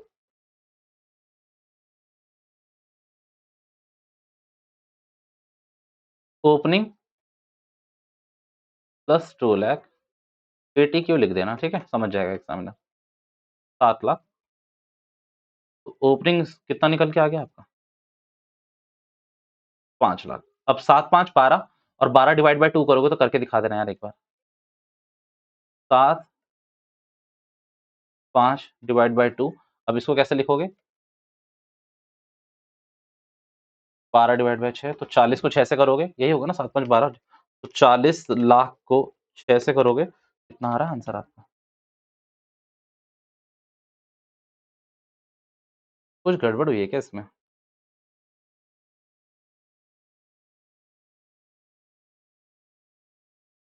अच्छा ठीक है, मैंने क्या करा, 40 लाख को सिर्फ 6 से डिवाइड कर दिया। 6 लाख लिखना पड़ेगा ना? हाँ, सही है, सही है। तो ज़ीरो तो सारे कट जाएँगे यहाँ पर, तो आपका आएगा 40 डिवाइड बाय 6। 40 डिवाइड बाय 6 करोगे तो आंसर इज़ 6.66 आ रहा है। आप इसको 7 लिख लेना, 6.67 टाइम्स लिख लेना, कोई फ़र्क नहीं पड़ता। और अगर दूसरा वाला देखोगे तो दूसरा वाला जल्दी से देखो। दूसरे वाले में अगर मैं बोलूँ आपको सीओजीएस कैसे निकालना है, तो मैं बोलूँ सिंपल, 75 लाख दे रखा है मेरे ख्याल से उसमें। 75 लाख है, ठीक है? और कितना निकालना है भैया आपका सीओजीएस? कितना निकाला था आपने? कहाँ है? 25% ऑफ सेल। तो भैया 75 लाख का 25% कितना होगा? 75 लाख और इसी का 20% माइनस करना पड़ेगा। सही कर रहा हूँ ना? भैया ये आपका revenue from operation minus profit, तो 75 लाख, और यहाँ मैं बोल दूँ 15 लाख। हाँ, सही है। 60 लाख, ठीक है? और इसकी एवरेज इन्वेंटरी कैसे निकालोगे? तो 60 लाख, अब इसको डायरेक्टली कर लेते हैं। भैया इसकी ओपनिंग कितना निकल के आएगा इसका? ओपनिंग होगा इसका 7 लाख, और क्लोजिंग इसका कितना दे रखा है क्वेश्चन में? 17 लाख डिवाइड बाय 2। तो एक काम करते हैं, 60 लाख डिवाइड बाय 24, यानी कि 60 डिवाइड बाय 24, आंसर इज 2.5 आ रहा है। एक बार चेक करते हैं, मैंने अभी देखा नहीं है इसका आंसर। 2.5 टाइम्स है, गलत है, 5 टाइम्स आ रहा है आंसर। चेक करें। 17 डिवाइड बाई 7 यानी कि 12, तो 60 डिवाइड बाई 12। सही है बेटा, मैंने गलती कर दी, मैंने 24 से कर दिया, बट यहाँ पर अगर 24 आएगा, 24 को 2 से डिवाइड भी तो करना है, तो 24 को 2 से डिवाइड करोगे तो 12 लाख आएगा, तो 60 लाख को 12 लाख से डिवाइड करोगे तो भैया 12 पंचे 60 यानी कि 5 टाइम्स ही आएगा आपका, ठीक है। कैलकुलेशन एरर थी, चेक कर लेना एक बार, ठीक है। डन है, डन है। तो ये क्वेश्चन नंबर 75, 76 सारे आपके होमवर्क जा रहे हैं, इसमें मैं कुछ भी नहीं कराने वाला। भैया ये क्वेश्चन में एक भी नहीं कराया है, मैंने अपने बच्चों को भी नहीं कराया, मैं आपको भी नहीं करा रहा, मीन्स आप भी मेरे ही हैं, बट मैं फेस टू फेस वालों की बात कर रहा हूँ। 78, 79, 80, 81 ये सब आप खुद करेंगे। बहुत ईज़ी क्वेश्चन है, बस इसमें कैलकुलेशन की थोड़ी बहुत इधर-उधर फेर-बदल दे रखी होगी, वो देख लेना। अब एक काम करते हैं, 2 रेशियो एक संग निपटाते हैं और जल्दी से इस पूरे को खत्म करते हैं। मिनट दीजिएगा मुझे बस। हाँ, भैया आ जाइए इस वाले पे वापस से, ऊपर जो आपका चार्ट बना हुआ है ना, उस पे आइए। तो यहाँ पर सुनिए, डेटर टर्नओवर रेशियो और यहाँ लिखा हुआ है क्रेडिटर टर्नओवर रेशियो, आपको इन 2 पे नज़र होनी चाहिए, तीसरे वाला बड़ा ईज़ी है, तीसरा वाला सच में बड़ा ईज़ी है, 2 को ध्यान से समझ लो। एक बात बताओ, आपके डेटर कब बढ़ते हैं? तो जब आप क्रेडिट सेल करते हो। आपके डेटर कब बढ़ते हैं? जब आप क्रेडिट सेल करते हो। आपके क्रेडिटर्स कब बढ़ते हैं? जब आप क्रेडिट परचेज़ करते हो। दोबारा से, भैया आपके डेटर्स कब बढ़ेंगे? जब आप क्रेडिट सेल करोगे। भैया आपके क्रेडिटर्स कब बढ़ेंगे? जब आप क्रेडिट परचेज़ करोगे। तो आपको क्या ध्यान रखना है ना, नीचे तो आपको ऑब्वियसली याद रखना है एवरेज डेटर, एवरेज क्रेडिटर। भैया डेटर का है तो एवरेज डेट, क्रेडिटर का है तो एवरेज क्रेडिटर। ऊपर क्या लिखोगे? भैया डेटर वाले में लिखोगे आप लोग नेट क्रेडिट सेल। यहाँ पर लिखोगे नेट क्रेडिट सेल। भैया आपने तो क्रेडिट लिखा, नेट क्यों बोल रहे हो? ये क्वेश्चन मैंने कई बार आपको कंफ्यूज करेगा कि सेल्स रिटर्न है, तो इसीलिए नेट सेल्स आएगी, क्रेडिट सेल। और यहाँ पर क्या आएगी? सिर्फ आपकी क्रेडिट परचेज। अब याद रखना, जो मेन मुद्दा है ना, वो और कुछ निकालना नहीं है, आप लोग एवरेज डेटर और आराम से निकाल लोगे। क्रेडिट सेल और क्रेडिट परचेज, भैया ये भी निकाल लेंगे, इसमें क्या दिक्कत है? मैं बताता हूँ आपको, आ जाओ। क्रेडिट सेल और क्रेडिट परचेज का मैं झोल बताता हूँ आप लोगों को, ठीक है? हाँ जी, थोड़ा सा डिस्कस कर लेते हैं। क्रेडिट सेल और क्रेडिट परचेस हुआ। अब एक बात ध्यान रखना, आपको क्या बोलेगा एग्जामिनर कि भैया यहाँ पर सेल्स दे रखी है, ठीक है? क्वेश्चन ने बोल दिया सेल्स है। सेल्स उसने बोली लेट्स से 40 लाख का, और वो आपसे बोल दे कि भैया जो मेरी क्रेडिट सेल है, सॉरी, जो मेरी कैश सेल्स है, वो है 10 लाख। तो आप लोग बोलोगे क्या बेवकूफ वाली बात है भैया, क्रेडिट सेल ये निकल के आ गई। क्रेडिट सेल कितनी निकल के आ गई? 30 लाख। भैया क्योंकि अल्टीमेटली हमें पता है कि sale is equals to cash sale plus credit sale. आप यही बोलोगे, cash sales plus credit sale. भैया अगर मैं परचेज की बात करूं, तो purchase is equals to cash purchase plus credit purchase, आप यही बोलोगे। भैया सिंपल, अगर आप ये बोलने की कोशिश ही कर रहे हो, तो ये तो बहुत ईजी हो गई, आप कर लोगे। बट एग्जामिनर कई बार आपको फंसा लेगा यार। एग्जामिनर किस चीज में फंसाएगा? वो आपसे बोलेगा जो मेरी कैश सेल्स है वो 20% है, वो 20% ऑफ क्रेडिट सेल है। मीन्स अब यहाँ पर मान लो, यहाँ पर क्वेश्चन मुझसे बोल दे जो मेरी कैश सेल्स है वो 20% ऑफ क्रेडिट सेल। अब यहाँ पर आपको दिमाग लगाना पड़ेगा, जो कि आप पे कम है या हम पे कम नहीं है। ओके, कैश सेल्स क्या है? 20% ऑफ क्रेडिट सेल है। तो आप इसमें क्या करो, क्रेडिट सेल को आप लोग मानोगे, परचेस वाले में सेम जाएगा, याद रखना। तो मैं उसको नहीं कराऊंगा केस, याद रखना। क्रेडिट सेल को आप लोग क्या मान लोगे? एक्स। और यहाँ पर बाबू आप कैश सेल्स निकालोगे, तो कैश सेल्स कितनी आ जाएगी आपकी? मैं कह सकता हूँ 20% ऑफ एक्स। तो यही तो है ना, अगर आपकी कैश सेल्स क्रेडिट सेल की 20% है, तो यहाँ पर मैं ऐसा लिख सकता हूँ कि क्रेडिट सेल्स एक्स हो गई और कैश सेल्स मेरी 20% ऑफ एक्स हो गई। अब इसको मैं लिखूंगा कैसे? सेम इसी तरीके से, एक्स और 20% of x is equals to, कितनी दे रखी थी मैंने इस क्वेश्चन में? 40 लाख। 40 लाख मैंने दे रखी है ना यहाँ पर आपकी पूरी टोटल सेल्स, तो वो मैंने 40 लाख ले ली। अब इसको सॉल्व कैसे करोगे? तो भैया आपको सिंपल पता है, इसका एलसीएम ले लोगे तो ये हो जाएगा 120 divide by 100 x is equals to 40 lakh. ये जिसको समझ नहीं आया, 20/100 करा मैंने, यहाँ 20/100 करा, एलसीएम लिया और 100 को मैं उधर भेजूंगा। तो अब एक्स की वैल्यू निकालोगे तो 40 लाख इंटू 100 डिवाइड बाय 120। देखें इसका आंसर कितना आ रहा है भैया, देख लीजिए। तो 40 lakh into 100 divide by 120, points में तो नहीं आ रहा, यस पॉइंट्स में आ रहा है, मतलब ये आ रहा है 33 लाख 33,333, 33 लाख 33,333, ऐसा कुछ आ रहा है। ये आपकी कौन सी सेल आ गई? ये आ गई आपकी क्रेडिट सेल, ये आपकी आ गई क्रेडिट सेल। तो कैश सेल्स निकालने की ज़रूरत ही नहीं है ना। अपने को कैश सेल्स से लेना क्या है? कैश सेल्स तो आपको कन्फ्यूज़ करने के लिए दे रहा है क्वेश्चन। अगर क्वेश्चन पूछे नहीं तो आप निकालना भी मत। आप डायरेक्ट इसी से अपना काम चलाना शुरू कर देना, तो ये क्रेडिट सेल आ गई आपकी, डिवाइड में क्या रखोगे आप? Average debtor. सेम परचेज़ के संग भी रहता है, तो भैया आपको इस तरीके से परसेंटेज में भी कई बार एग्ज़ामिनर घुमाएगा और आपको क्वेश्चन्स भी ऐसे बहुत सारे देखने को मिलेंगे। कम ऑन, इन दोनों को मैं साथ-साथ कराता हूँ। Average trade receivable turnover ratio, तो भैया मैं उसी क्वेश्चन पे आऊँगा जो आपके मेन है। भैया प्रोविज़न फॉर डाउटफुल डेट्स को क्या करना है? माइनस कर देना। प्रोविज़न फॉर डाउटफुल डेट्स को माइनस कर देना। जैसे कि पहले एक काम करो, क्वेश्चन देखो। ये क्वेश्चन नंबर 82 आप लोग कर लोगे। अच्छा, एक और चीज़ मैंने गलती कर दी। डेटर में आपको इतना तो बताया था ना मैंने कि ट्रेड रिसीवेबल में मैंने आपको इतना तो बताया था ना कि डेटर्स भी आता है और क्या आपका आता है, बिल्स रिसीवेबल भी आता है। सेम क्रेडिटर्स की बात करें तो उसमें ट्रेड पेबल्स की बात करें तो उसमें क्रेडिटर्स भी आता है और पीपी भी आता है। मैंने लिखवाया हुआ है बैलेंस शीट में, इसलिए स्किप कर रहा हूँ थोड़ी-थोड़ी चीज़ें। ये बहुत स्किप करने लगे हो आप, सॉरी, सॉरी। मैंने बता दिया ना, ट्रेड रिसीवेबल में आपका डेटर भी आता है, बीआर भी आता है। बीआर बीआर नहीं, बीआर बीआर बिल्स रिसीवेबल। और भैया ट्रेड पेबल्स में आपका क्रेडिटर्स भी आता है और बीपी भी आता है। बीपी भैया वो वाला नहीं, कुछ बीपी-वीपी गंदा मत सोचो। बिल्स पेबल, ठीक है? भैया एक बात बताओ, तो ये आपका कितना हो जाएगा? ये हो गया आपका 13,20,000। तो 13,20,000 क्या दे रखा है इसमें? अच्छा, ये क्या दे रखा है? नेट क्रेडिट से दे ही नहीं रखी क्या? ओके, तो बड़ी गंदी कैलकुलेशन दे रखी है। अच्छा, ये इधर दे रखा है बेटा। मेरे को देखने में थोड़ी कन्फ्यूजन हो गई। ये 12 लाख रुपए, डेटर्स आपका 1 20 और ये 80। तो भैया एक काम करें, सीधा 2 लाख पकड़ लेते हैं। भैया इसमें तो एवरेज करा ही नहीं, एवरेज का डेटा नहीं है तो करूँगा क्या? कुछ कर ही नहीं सकता। तो 12 लाख डिवाइड बाय 2 लाख, ये 6 टाइम्स आपका आंसर आ जाएगा। भई नहीं दे रखा तो मैं क्या करूँगा? एग्ज़ामिनर से लड़ूँगा थोड़ी कि तू मुझे एवरेज का डेटा दे, तू मुझे ओपनिंग क्लोजिंग दे। नहीं दे रखा, मैं चला लूँगा काम। भैया कुछ अज़म्पशन नहीं, भाड़ में जाए। क्वेश्चन नंबर 83, कैंडिडेट्स 28,000, ओपनिंग 25,000, ठीक है भैया। बिल्स रिसीवेबल 7,000, ओ कितना दे रखा है? क्लोजिंग दे रखा है 15,000 रुपए। ये आपको क्या दे रखी है? 2 चीज़ें दे रखी है। टोटल सेल्स दे रखी है आपको 1,00,000, सेल्स रिटर्न दे रखी है आपको 1,500, कैश सेल्स आपको कितनी दे रखी है? 23,500। तो अब यहाँ पर नेट क्रेडिट सेल कितनी आएगी? तो अब ध्यान ध्यान से देखो। पहले एक बात बताओ, नेट सेल्स कितनी आ गई? तो मैं बोलूँ कि नेट सेल्स आ गई आपकी 98,500। भैया कैसे? भैया 1,00,000 में से 1500 माइनस करोगे तो 98,500 आएगी। इसमें से माइनस करोगे आप लोग कैश सेल्स, तो ये 23,500 माइनस करो, तो 0, 0, 0, ये आ गया 5 और ये आ गया आपका 7, तो 75,000 रुपए आपकी क्या आ रही है? Net credit sale. तो 75,000 आपने यहाँ लिखा, पूरा का पूरा यहाँ लिखा। अब इसको एक काम करो, ऐड कर लो ओपनिंग वालों को। 28,000 प्लस 7,000, उधर वाले को भी ऐड कर ही लो। 25,000 प्लस 15,000, ये आ रहा है आपका 75,000।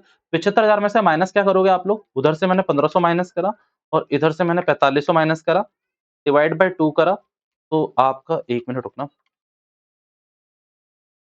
यार इसमें एक चीज़ गलत कर रहे हैं हम लोग। 1 मिनट दे दो मुझे बस।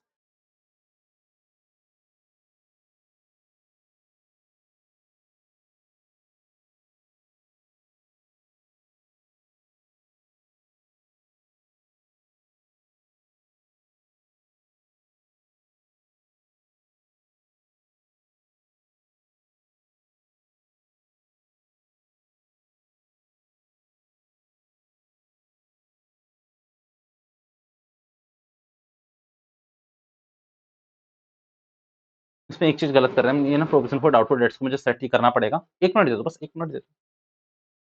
या आप 2 मिनट ले लो, है ना?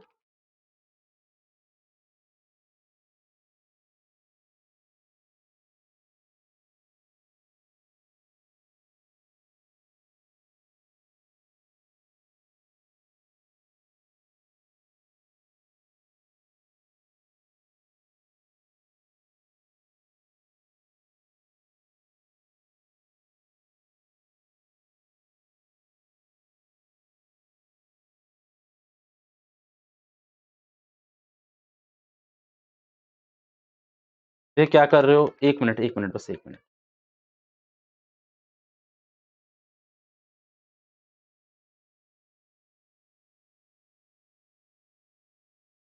ये इसमें ना हमें इसे सेट नहीं करना। 1 मिनट दे देना मुझे। Provision for doubtful debts is not deducted from trade receivable when debtor plus calculate receivable. ठीक है। भैया ठीक है, सॉरी गलती हो गई मेरे से। भैया आपको इसमें क्या करना है, प्रोविज़न फॉर डाउटफुल डेट्स को इग्नोर करना है। मैं सेट कर रहा था, सेट क्या मीन्स आपको ये देखना है कि जो डाउटफुल है ना इसको इग्नोर कर देना है, आपको उसको लेना ही नहीं है कंसीडर में। बट मैंने क्या असम्पशन ले ली, क्योंकि भैया जब भी हम सन्डे डेटर्स निकालते हैं तो इसको माइनस ही करते हैं प्रोविज़न फॉर डाउटफुल डेट को। तो आपको माइनस नहीं करना है, आपको क्या करना है 28 प्लस 7 प्लस 25 प्लस मतलब 28 प्लस 7 35,000 हो गया, 25 प्लस 15 आपके कितने हो गए? भैया आपका हो गया ये 40,000। हाँ, 40 और प्लस क्या कहते हैं 35 आपका कितना हो गया 75,000। 75,000 को 2 से डिवाइड करोगे तो कितना आएगा आपका 37,500। ये आपका 2 टाइम्स आ गया। मीन्स आपको इस नोट को लिख लेना चाहिए कहीं भी कि भैया आप प्रोविज़न फॉर डाउटफुल डेट्स को कहीं भी क्या करोगे, कंसीडर नहीं करोगे। क्या निकालते समय भैया? टोटल रिसीवेबल टर्नओवर रेशियो निकालते समय आप कहीं भी कंसीडर नहीं करोगे। डन है मेरी बात? ये आप नोट बना के रखोगे। मैं इसको नेट ऑफ कर रहा था बट आपको नेट नहीं करना है, ठीक है? चलिए भैया पक्का, पक्का। लिखा भी हुआ है ना, ठीक है? यही तो गलती कर रहे थे हम लोग, तभी तो हमारा आंसर गलत आ रहा था। ओके भैया अब एक काम करो वो क्वेश्चन दिखा दो जो आप बहुत देर से बोल रहे थे, ठीक है? क्या मैं उस क्वेश्चन पे आ चुका हूँ? ठीक, हाँ, मैं उस क्वेश्चन पे आ चुका हूँ, ये रहा। क्वेश्चन नंबर आपको जो देखना चाहिए, क्वेश्चन नंबर 85। भैया क्लोजिंग ट्रेड रिसीवेबल्स आपको बता रखा है 1 लाख रुपए, कैश सेल्स आपको बोली हुई है पता नहीं। भैया आपको और क्या बोला हुआ है देखो, ओपनिंग ट्रेड रिसीवेबल 40,000 यानी कि 1 लाख और 1 लाख 40 2 से डिवाइड करेंगे 70,000 एवरेज तो आ गया आपका 70,000। ऊपर निकालना है नेट क्रेडिट सेल। अब ध्यान से देखो, cash sales being 25% of credit sale, तो भैया एक काम करो ना, क्रेडिट सेल को इसमें जल्दी से क्या पकड़ लो आप लोग एक्स। क्या मान लोगे? एक्स। और भैया एक्स प्लस 2500 ऑफ एक्स यानी कि देखो ये हो गई क्रेडिट सेल, ये हो गई cash sales is equals to sales आपको दे कितनी रखी है भैया डायरेक्टली 6 लाख। तो भैया आपको सॉल्व करना है। यानी कि भैया देखो कैश सेल्स और क्रेडिट सेल का आपको परसेंटेज बता रखा है, कॉन्स्टिट्यूएंट बता रखा है, तो उन दोनों को ऐड करो इज इक्वल्स टू आपकी नेट सेल्स हो जाएगी। तो अब इसको सॉल्व करोगे तो कैसे हो जाएगा ये 6 lakh multiply by 100 divide by 125। तो 6 लाख इंटू 100 डिवाइड बाय 125 तो ये आ रहा है आपका 480। ये आ गया आपका 480। भैया मेरे को कोई फ़र्क भी नहीं पड़ता कि वो मेरी सेल्स कितनी आ रही है, कैश सेल्स मेरी क्रेडिट सेल निकल गई ना, तो 480 मैं सीधा यहाँ लिखूँगा और 7 से डिवाइड करूँगा। ये तो गलत आ रहा है, पक्की बात है। 480 डिवाइड बाय 7 कुछ गलत आ रहा है भैया, क्या दिक्कत है इसमें? इसमें क्या दिक्कत है? 1 मिनट, 1 मिनट, 1 मिनट। अच्छा देख भी मैं ये वाला रहा हूँ और कर मैं वो वाला रहा हूँ, ठीक है। 1 लाख प्लस 40 ये 40 70 ही आएगा नीचे तो for sure. Cash sales being 25% सही है। कैश सेल्स 25% है, ओके। ये आपकी 6 है, तो 6 लाख इंटू 100 125 480 डिवाइड तो 6.85 आ रहा है यार, इसमें आंसर में कुछ कमी है या मेरे में कुछ कमी है? ओह!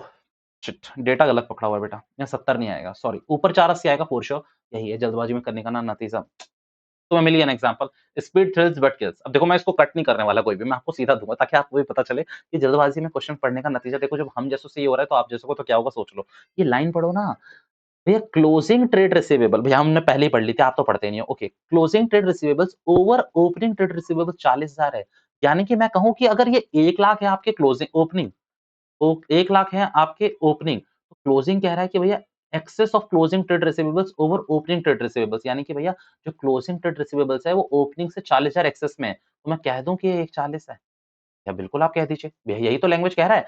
Access of closing trade receivables over opening trade receivables यानी कि closing trade receivables opening closing trade receivables आपके ओपनिंग से 40,000 एक्सेस में है। तो 140 के हो गए। 140 प्लस 1 कितना हो जाएगा? 240 240 को अगर मैं 2 से डिवाइड करूँगा एवरेज करने के लिए, तो कितना आएगा मेरा 120 और 120 को मैं 48 से करूँगा, तो भैया ये 12 छेक 48 ये आपका 6 टाइम्स ही आएगा। भैया जल्दी से करके भी देख लीजिए एक बार। मेरे हिसाब से तो सही है, बट आप लोगों के कहने पे एक बार मैं फिर से कर लेता हूँ। 12 चौक 48 हो रहा है नालायकों। कर क्या रहे हो तुम लोग? 1 लाख ये हम नहीं कर रहे, आप कर रहे हो। यार सच में गलती हो रखी है इसमें। Excess of closing trade receivables over opening trade receivables sorry, sorry, sorry. भैया किस बात के लिए सॉरी? आप क्या कहना चाहते हो? हम पूरे कन्फ्यूज़ हो गए। Sorry, sorry. एक बात बताओ, ये क्लियर है ना प्लीज़? ये 480 कन्फर्म है ना? Please sorry, sorry. I am literally very sorry कि भैया एज़ अ टीचर मुझे नहीं करना चाहिए। मैंने गलत क्वेश्चन पढ़ रहा हूँ मैं पूरा-पूरा। Yes sorry, sorry again sorry. मैंने बहुत बार बोल दिया, ठीक है? अब प्लीज़ माफ़ कर देना और इधर आ जाओ। 480 भैया हम भी गलती करेंगे आपके टेस्ट में, सॉरी। आप मत करना सॉरी। 480 आ गया, ये कन्फर्म है।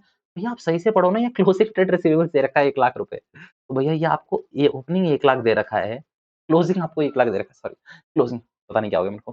भैया क्लोजिंग आपको कितना दे रखा है 1 लाख और ये बोला हुआ है जो क्लोजिंग है वो ओपनिंग से 40,000 ज़्यादा है। तो भैया मैं कह दूँ कि ओपनिंग निकालने के लिए मुझे 40,000 कम करने पड़ेंगे। तो 40,000 जैसे ही मैं कम करूँगा तो 1 लाख में 40 कम करूँगा तो 60 ही आएगा डिवाइड बाय 2। भैया अब गलत आया तो देख लेना हम स्किप कर देंगे, सॉरी अब नहीं करना पड़ेगा आपको। 480 डिवाइड बाय 80,000 आएगा क्योंकि 1 60 को आप 2 से करोगे तो सा 80,000 ही आएगा और भैया 8 को 6 से करोगे तो 8 छीक 48, 8 पंचे 40 होता है ना, तो 8 छः 48 ही होता है, तो ये आपका 6 टाइम्स आएगा। भैया फिर से करके देख लो, आप गलत बता दोगे। सॉरी। तो इंसान ना पता है आंसर सही लाने के लिए खुद ही लिख देता है, ये देखो कितना चालाक बना मैं भी, है ना? सॉरी, सॉरी भैया, दोबारा से क्लियर कर देता हूँ जिसको समझ नहीं आया। भैया इस क्वेश्चन में ना कोई गलती नहीं करी, पढ़ने में गलती करी। भैया क्लोजिंग डेटर्स आपको बता रहा है कि कितने 1 लाख, और लास्ट में बोल रहा है जो क्लोजिंग डेटर्स है वो ओपनिंग डेटर्स से 40,000 ज़्यादा है। तो फॉर श्योर मुझे ओपनिंग निकालने के लिए मैं अब यहाँ पर कैसे करोगे बताना ज़रा? Opening plus 40,000 is equals to 1 lakh करोगे। जैसे अभी क्वेश्चन में करा था ना हमने, opening plus 40,000 is equals to 1 lakh यानी कि क्लोजिंग। तो भैया क्लोजिंग में से यानी कि 1 लाख में से 40 माइनस करोगे तो ओपनिंग आपका 60 ही आएगा, ये आपको लिख दिया है। और वो 1 लाख आपका क्लोजिंग था, मैं ओपनिंग लेके चल रहा था, ठीक है? तो इस तरीके से आपका ये पूरा क्वेश्चन मेरे ख्याल से इसमें खत्म है, और इसमें मैंने शायद आपको दोनों पॉइंट्स बता भी दिए, ठीक है? कन्फ्यूज़ कर दिया आपने, सॉरी, सॉरी। ठीक है? भैया यहाँ पर एक याद रखना, तो यहाँ पर क्या दे रखा है आपको? Revenue from operation net sales, और यहाँ दे रखी है सेल्स रिटर्न। 8 लाख में से 1 लाख माइनस करोगे, 7 लाख से काम चलाओगे अपना, यहाँ पर भी सेम माइनस करोगे। पर यहाँ पर एक चीज़ में कन्फ्यूज़ मत होना, यहाँ पर रेवेन्यू फ्रॉम ऑपरेशन दे रखा है, आपको वो दे ही नहीं रखी नेट क्रेडिट सेल, इसी को मान लोगे क्रेडिट सेल, ठीक है? जैसे अब मैं बता दूँ जल्दी से आपको, तो भैया देखो 8 1 माइनस ये आ गया आपका 7 लाख, ऊपर आ गया आपका। नीचे क्या करोगे आप लोग? 1 17 और 83 भैया कितना आ गया? 2 लाख, 2 लाख को 2 से डिवाइड करोगे तो 1 लाख आएगा।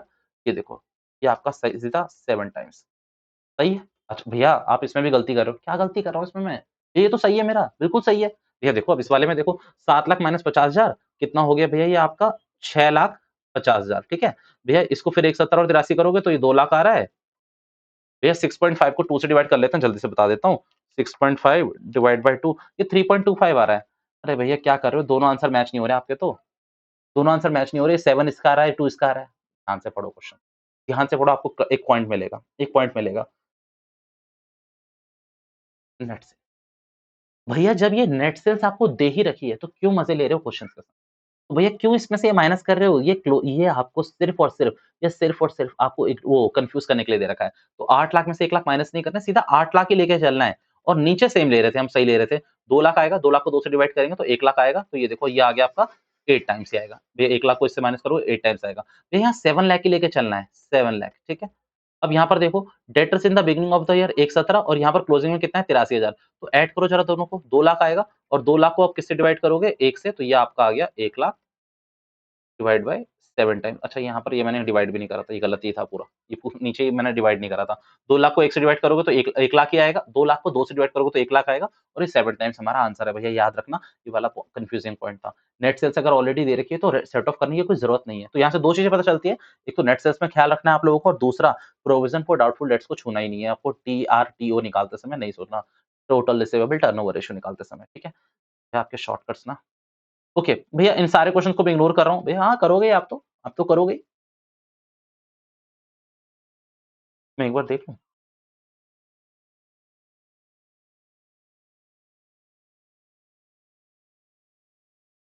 ये देखो मुझे ऐसा लगता नहीं कि आप लोग अटकोगे कहीं, बट कहीं फिर भी अटके तो फिर मुझसे पूछ लेना। जैसे यहाँ पर देखो क्वेश्चन, ये बढ़िया क्वेश्चन है। क्वेश्चन नंबर 91 ये सेम उसमें भी है, मतलब टीपीटीओ में, यानी कि ट्रेड पेबल्स टर्नओवर रेशियो में भी है। Gross profit on cost 25%, cash sales 20%, total sales. अब इसमें ना मुद्दा क्या है, आपको टोटल सेल्स कैसे निकालोगे वो देखो। तो भैया यहाँ पर क्या दे रखा होगा आपको, देखो अगर आप आगे जाके देखोगे तो cost of revenue from operation और कॉस्ट ऑफ गुड्स सोल्ड पहले 3 लाख रुपए दे रखा है। तो आपको यहाँ पर देखो, इस वाले केस नंबर 3 में देखो, भैया आपको देख रखा है कॉस्ट दे रखी है कितनी, 3 लाख रुपए, और ग्रॉस प्रॉफिट ऑन कॉस्ट दे रखा है 25%। तो सबसे पहले क्या करोगे आप इसमें, जीपी 25% ऐड करके डायरेक्टली करोगे, क्योंकि देखो ना ये आपको कॉस्ट दे रखी है, रेवेन्यू फ्रॉम ऑपरेशन और कॉस्ट ऑफ गुड्स सोल्ड, ठीक है? तो ये आपको दे रखी है और ये कॉस्ट भी दे रखा है। तो इसमें डायरेक्ट 25% ऐड करके ये आप पहले निकाल लो क्या, सेल। ये आपकी सेल आ गई। अब इस सेल का क्या कह रहा है क्वेश्चन, कैश सेल्स कितनी है, 20% of total sales. Total sales तो आपको बता ही रखी है ना, अब यहाँ पर सिंपल समझो, 20% ऑफ टोटल सेल्स। तो अब यहाँ पर ध्यान से सोचना आप करोगे क्या। अब एक बात बताओ, अब आपके ऊपर है आप कैसे करते हो, मैं आपको 2 चॉइस दे देता हूँ। या तो आप एक्स मान के कर लो, या फिर मैं सिंपल कहता हूँ आप डायरेक्टली समझो। अगर आपकी कैश सेल्स 20% ऑफ सेल्स है, तो भैया आपकी क्रेडिट सेल फॉर श्योर 80% नहीं होगी। तो आपको मैं यहाँ बोल दूँ कि यहाँ पर कैश सेल्स निकालने की ज़रूरत भी नहीं पड़नी चाहिए। नेट क्रेडिट सेल का मतलब वही है कि भैया यहाँ पर नेट तो है ही नहीं कुछ भी, क्योंकि है ही नहीं। दे ही नहीं रखा ना नेट, तो आप उसको हटाओ। मतलब नेट में इसलिए कह रहा हूँ क्योंकि सेल्स रिटर्न नहीं दे रखी। तो सिंपल यहाँ पर है क्या, कैश सेल्स अगर आपकी, पर ऊपर वाला आ रहा हूँ, नीचे वाला देख रहा हूँ, सॉरी। सॉरी मैं ब्रेक लेने वाला हूँ अभी थोड़ी देर में। कैश सेल्स आपकी दे रखी है 20% ऑफ टोटल सेल्स। तो भैया आपने जब टोटल सेल्स यहाँ पर निकाल ही ली, तो भैया आप क्या काम करो ना, सीधा कैश सेल्स छोड़ो 20%, आप क्रेडिट सेल पकड़ लो। क्रेडिट सेल कितनी हो जाएगी आपकी 80%। तो जो भी आपकी सेल आएगी उसका 80% आप क्रेडिट सेल निकाल लेना और अपना काम चला लेना। तो ये इंटरलिंक क्वेश्चन है। दूसरा वाला क्वेश्चन देखोगे, cost of revenue from operation में कॉस्ट ऑफ गुड्स सोल्ड आपको कितना दे रखा है 450। यहाँ पर दे रखा है ग्रॉस प्रॉफिट ऑन सेल्स 20%। अब यहाँ पर ध्यान से देखना, यहाँ पर 20% दे रखा है किस पे दे रखा है भैया? सेल पे, यानी कि 1/5 दे रखा है। अब कॉस्ट पे जाना है, तो कॉस्ट पे जाने के लिए माइनस करना पड़ेगा। तो 1/4 ऑफ क्या हो जाएगा? कॉस्ट। तो भैया आप कुछ नहीं करोगे, 450 में 1/4 आप ऐड करोगे, 450 का ही आपकी सेल आ जाएगी। कैश सेल्स आपको 25% ऑफ नेट क्रेडिट सेल दे रखी है। अब ये मजेदार पॉइंट है, ये मजेदार पॉइंट है। अब यहाँ पर आप क्या करते हो वो देखना है ना मुझे। यहाँ पर वही वाला तरीका है, यहाँ पर आपको क्रेडिट सेल क्या माननी पड़ेगी? यहाँ पर माननी पड़ेगी क्रेडिट सेल एक्स, और कैश सेल्स क्या हो जाएगी आपकी? कैश सेल्स ये हो जाएगी 25% ऑफ एक्स। अब इस दोनों को प्लस करोगे, इज इक्वल्स टू में जो भी आएगा 450 में 1/4 ऐड करके उसके इज इक्वल्स टू में रखना है। मींस ये वाला केस तो हम ऑलरेडी कर चुके हैं। केस 3 मैंने आपको बता दिया कि यहाँ पर आपको ये इजी केस है। केस 3 इजी है क्योंकि यहाँ पर डायरेक्ट बता दिया ना 20% ऑफ टोटल सेल्स। तो 80% क्या हो जाएगी आपकी? कैश सेल्स हो जाएगी। 80% आपकी टोटल सेल्स में से देखो 20% अगर आपकी टोटल सेल्स है, 20% अगर आपकी टोटल सेल्स में कैश सेल्स है, भैया जो आपकी कैश सेल्स है वो 20% है, तो क्रेडिट सेल कितनी होगी? 80% ही तो होगी, खत्म कहानी। तो 20 प्लस 80 आप 100 कर लोगे, तो इस तरीके से कहानी चला सकते हो। तो कैश अगर दे रखी है तो क्रेडिट में आराम से निकाल लूँगा। और ये वाला तो सिंपल वही है जो हम अभी से पहले से प्रैक्टिस कर रहे हैं, ठीक है? तो मन इस वाले को पूरे को हटाओ, हौच-पौच कर दिया ना लास्ट में हम लोगों ने। हाँ भैया आपने आपने कर दिया, सॉरी, ठीक है? सॉरी। भैया ठीक है, इसका एक ये वाला क्वेश्चन मैं कह रहा था कि इसमें सेम दे रखा है तो इसको देख लेना। Opening trade payables, closing trade payables, net purchases दे रखे हैं। इसमें कुछ ज़्यादा खास नहीं है। सीधा आपको क्या करना है, नेट परचेजेस को ऊपर लिखना है, नीचे opening creditor plus closing creditors divide by 2। भैया इसमें कोई प्रोविज़न होता भी नहीं है तो प्रोविज़न लेना मत। हाँ, बट क्रेडिटर्स और बीपी दोनों ही इसमें कंसीडर होंगे, ठीक है?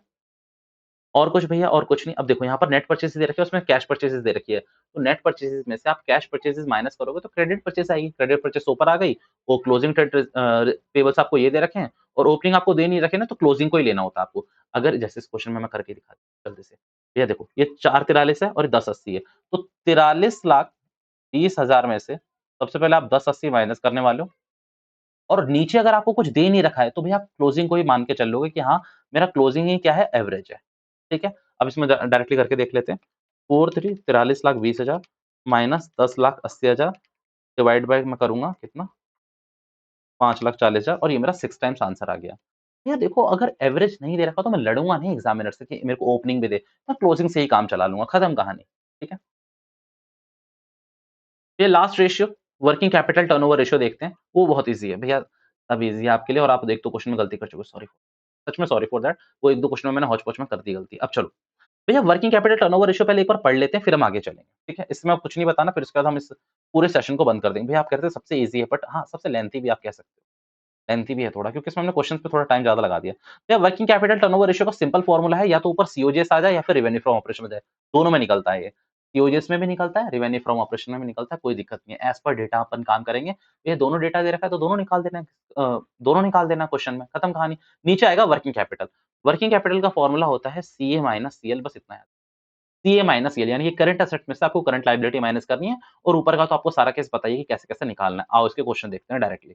भैया पहला वाला क्वेश्चन क्या है? रेवेन्यू फ्रॉम ऑपरेशन आपका 24 लाख रुपए दे रखा है इसमें, 24 लाख रुपए दे रखा है, और ये आपको दे रखा है भैया सीए माइनस सीएल। तो भैया एक काम करो, 24 लाख रुपए तो आप ऊपर ले ही लो, ठीक है? नीचे 10 में से 4 माइनस करोगे तो 6 लाख आ गया। तो भैया ये 4 टाइम्स आपका सीधा निकल के आ गया इसमें आंसर। ठीक है? भैया ईज़ी था ये वाला तो। Cost of revenue from operation इसमें भी सेम यही करेंगे जो ऊपर करा आपने। मैं जो आपको दिखाना चाहता हूँ क्वेश्चन वो आप देखो।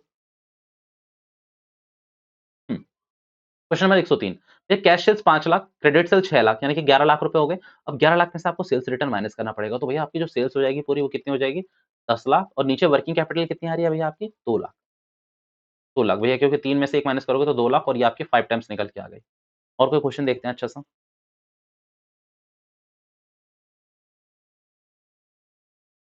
Question number 105, gross profit 25% on cost दे रखा है, ग्रॉस प्रॉफिट आपको 5 लाख रुपए दे रखा है। भैया ग्रॉस प्रॉफिट 25% ऑन कॉस्ट है, ग्रॉस प्रॉफिट आपका 5 लाख रुपए दे रखा है। इक्विटी शेयर कैपिटल आपको 10 लाख रुपए दे रखी है, रिजर्व एंड सरप्लस 2 लाख रुपए दे रखा है, लॉन्ग टर्म लोन्स आपको 3 लाख रुपए दे रखे हैं, और फिक्स असेट्स में आपको नेट करके दे रखा है 10 लाख रुपए। भैया calculate working capital turnover ratio. भैया एक बात बताओ, इसमें गिवन क्या-क्या नहीं है? तो इसमें भैया सबसे पहली बात तो आपको वर्किंग कैपिटल ही नहीं पता, आपको वर्किंग कैपिटल ही नहीं पता। अब वर्किंग कैपिटल का फॉर्मूला होता है सीए माइनस सीएल। अब एक बात समझो, आपको लायबिलिटी साइड में क्या-क्या दे रखा है? ईएससी यानी कि equity share capital, reserve and surplus दे रखा है, लॉन्ग टर्म लोन दे रखा है और फिक्स्ड एसेट दूसरी तरफ दे रखा है। अगर आप बैलेंस शीट बनाओ तो आपको दे रखा है equity share capital, reserve and surplus और तीसरी तरफ दे रखा है आपको लॉन्ग टर्म लोन, एलटीबी बोल देता हूँ मैं इसको ताकि आप कंफ्यूज ना हो और इस तरफ आपको दे रखा है फिक्स असेट्स। कितना दे रखा है? 10 लाख। इधर करंट असेट्स भी होगा फॉर श्योर, ठीक है। इधर करंट लायबिलिटी भी होगी। इधर कितनी-कितनी कर दूँ मैं? ये देखो हाँ, पहले मैं आपको बता दूँ, देखो रेवेन्यू फ्रॉम ऑपरेशन तो आपका ऐसा निकल जाएगा 5 लाख। अगर आपका 25% है, 100% निकालो। ये देखो क्योंकि ये जो 5 लाख आपको ग्रॉस प्रॉफिट दे रखा है 25% ऑफ कॉस्ट तो इसी से निकाला होगा। तो 5 लाख अगर आपका 25% है तो आपको 100% निकालोगे तो ये आपकी सेल निकल के आ जाएगी। कॉस्ट नहीं निकलेगी, सेल निकलेगी। सच बताओ क्या निकलेगी? आपकी कॉस्ट निकलेगी या सेल निकलेगी? भैया ये आपकी क्या निकलेगी? सच बताओ। ये आपकी कॉस्ट या सेल?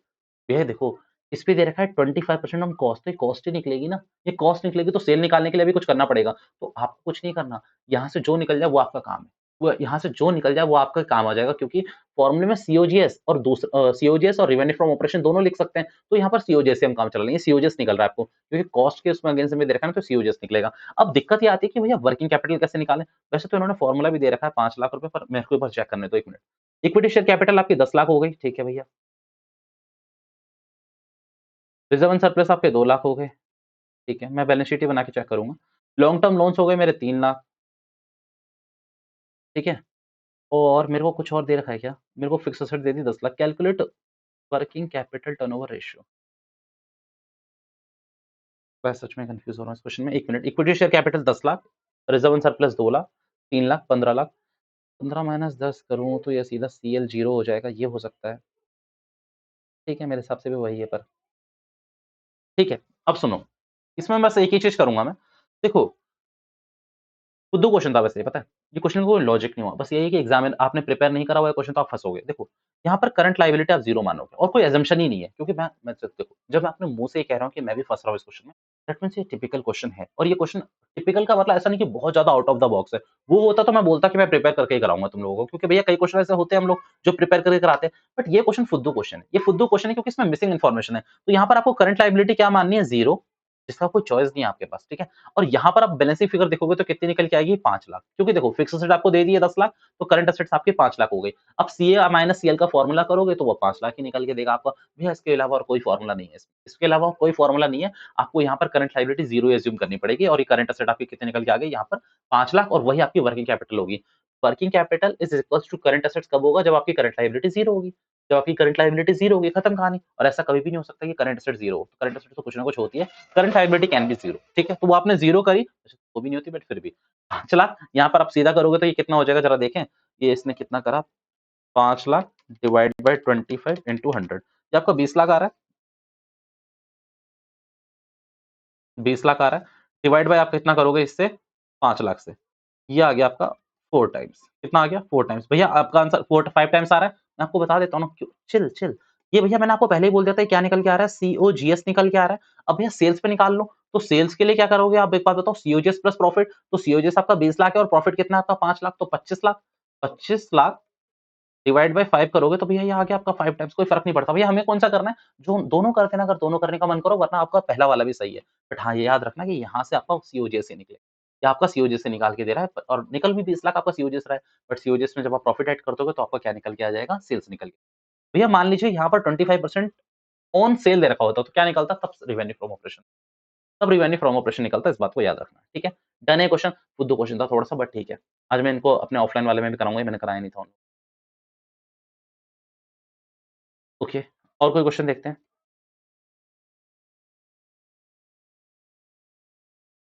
क्वेश्चन नंबर 108 ये लास्ट क्वेश्चन है, ये वाला देखो, ये अच्छा क्वेश्चन है। A company earns gross profit 25% on cost for the year 31st March 2017 its gross profit was 5 lakh रुपए। Equity share capital of the company 10 lakh, reserve and surplus 2 lakh, long term loans 3 lakh रुपए, net current asset 10 lakh रुपए। मतलब इस question को आप लोग अच्छे से करके जाना।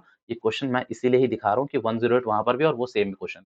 सेम क्वेश्चन है ना ये वाला कहाँ 105 और 108 सेम क्वेश्चन है बिल्कुल, मिसप्रिंट तो हुए नहीं है। ये भैया दिल्ली में आया हुआ है, देखो ये दिल्ली और ये मतलब ऑल इंडिया में आया हुआ है 2018 में कंपार्टमेंट के पेपर में, तो देख लेना इसको। हाँ, क्वेश्चन नंबर 106 ज़रूर हम देखना चाहेंगे, 106 ठीक है, 106 कैपिटल एम्प्लॉयड 12 लाख रुपए, नेट फिक्स्ड एसेट्स 8 लाख रुपए, सीओजीएस और cost of revenue from operation 40 lakh रुपए, gross profit is 25% on cost, ठीक है। Calculate working capital turnover ratio. अब एक बात ध्यान से समझो, यहाँ पर बात समझना।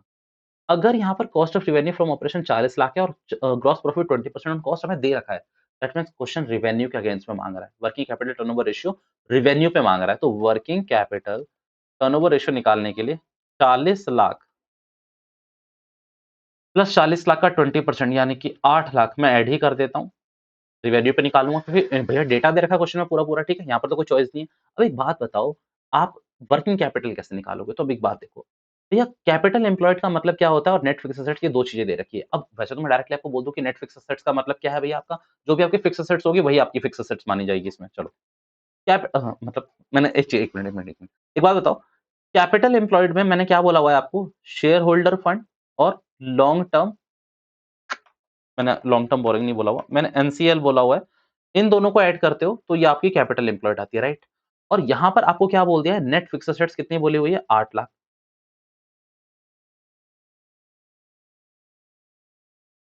भैया यहाँ सीए का कोई ना कोई बैलेंस तो होगा मेरे ख्याल से। सीए तो होता ही होता है करंट एसेट। अब एक बात समझो, इन दोनों को अगर मैं ऐड कर दूँ तो ये कितना निकल के आ गया मेरा? 12 लाख। तो मैं एक काम करता हूँ, मैं इसको मान लेता हूँ कि ये मेरा 12 लाख ही है। और 12 लाख में से मैं 8 लाख माइनस करके 4 लाख निकालता हूँ और यहाँ पर मैं सीधा 4 लाख लिखता हूँ अपना आंसर। गलत आ रहा है क्या हमारा? 12 लाख कैपिटल एम्प्लॉयड है हमारा।